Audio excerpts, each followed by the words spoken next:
اس کی خاتون صحافی ہیں کیتھرین لوسی، اس کے ساتھ ناروا سلوک انہوں نے کیا ہے، بدتمیزی کی ہے ڈونلڈ ٹرمپ نے، اور بدتمیزی کی وجہ جو تھی وہ صرف ایک سوال تھا جو اس خاتون صحافی نے کیا تھا۔ ڈونلڈ ٹرمپ پر کافی تنقید کی جا رہی ہے، اور کچھ دن قبل امریکی صدر ایئر فورس ون پر صحافیوں سے گفتگو کر رہے تھے، اور اسی دوران کیتھرین لوسی نے ٹرمپ سے جیفری ایپسٹین کی جو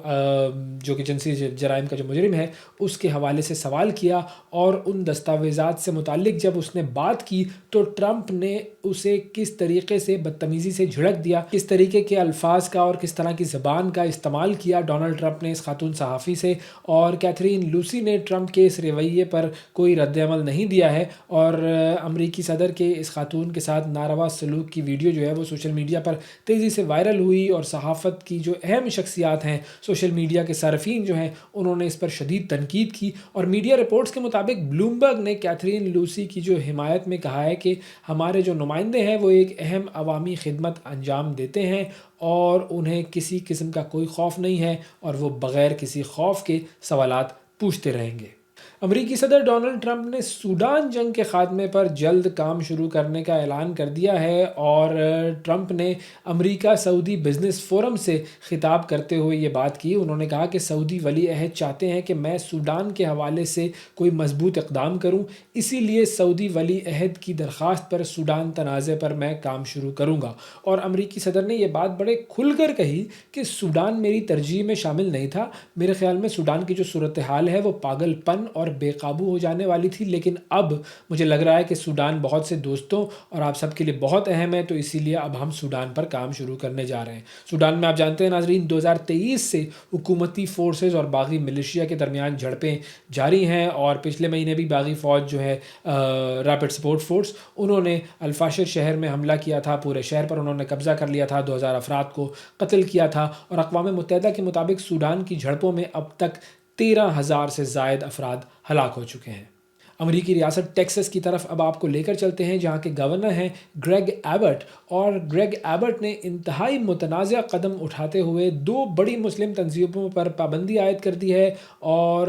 ایک تنظیم تو ہے جس کا نام ہے مسلم برادرہڈ، اور دوسری جو تنظیم ہے اس کا نام ہے کونسل آن امریکن اسلامک ریلیشنز۔ یہ دونوں تنظیمیں ایسی ہیں جن پر پابندی عائد کر دی ہے، دونوں تنظیموں کو دہشت گرد قرار دے دیا ہے۔ امریکی حکام نے دونوں مسلم تنظیموں سے وابستہ افراد پر کئی پابندیاں لگائی ہیں، اور اس میں ٹیکسس میں زمین خریدنے پر بھی پابندی عائد ہے، اور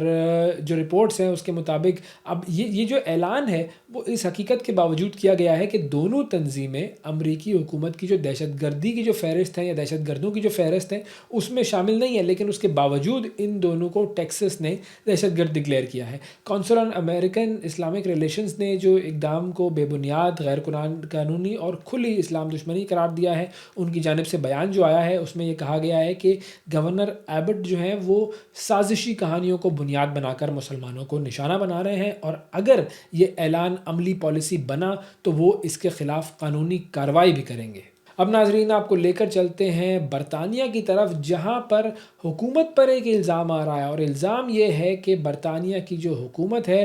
وہ ٹورزم کی انڈسٹری کو خود برباد کر رہی ہے، اور ٹورزم کی جو بجٹس ہیں اس میں تقریباً 2.2 پاؤنڈ کا ایک شارٹ فال بھی آیا ہے۔ ایم عالم صاحب ہمارے نمائندے برطانیہ سے ہمیں جوائن کر رہے ہیں، ان سے ہم اس حوالے سے بات کرتے ہیں۔ السلام علیکم عالم صاحب، بہت شکریہ آپ کا پروگرام کے لیے آپ نے وقت نکالا۔ اب یہ world travel and tourism council, انہوں نے سال 2024 کے لیے جو اپنی رپورٹ جاری کی ہے اس میں حکومت پر سیاحت کو سبوتاژ کرنے کا الزام عائد کیا ہے، تو یہ رپورٹ کیا کہتی ہے، اعداد و شمار کیا جاری کیے گئے ہیں، کوئی تفصیل بتائیں گے please? WTTC world travel and tourism council جو ہے انہوں نے اپنی رپورٹ میں یہ بات بتائی ہے کہ برطانوی حکومت نے سیاحت کو از خود سبوتاژ کیا ہے۔ انہوں نے اس رپورٹ میں یہ بھی بتایا ہے کہ 2024 میں بین الاقوامی سیاحوں نے 40.3 بلین پاؤنڈز خرچ کیے ہیں۔ 2019 سے لے کر 2024 تک کا جو پیریڈ ہے اس میں 5.3% کم سطح پر یہ سیاحت جو ہے یہ ہوئی ہے۔ اچھا، اس میں یہ بھی بتایا گیا ہے 42.5 بلین پاؤنڈ سے 40.3 بلین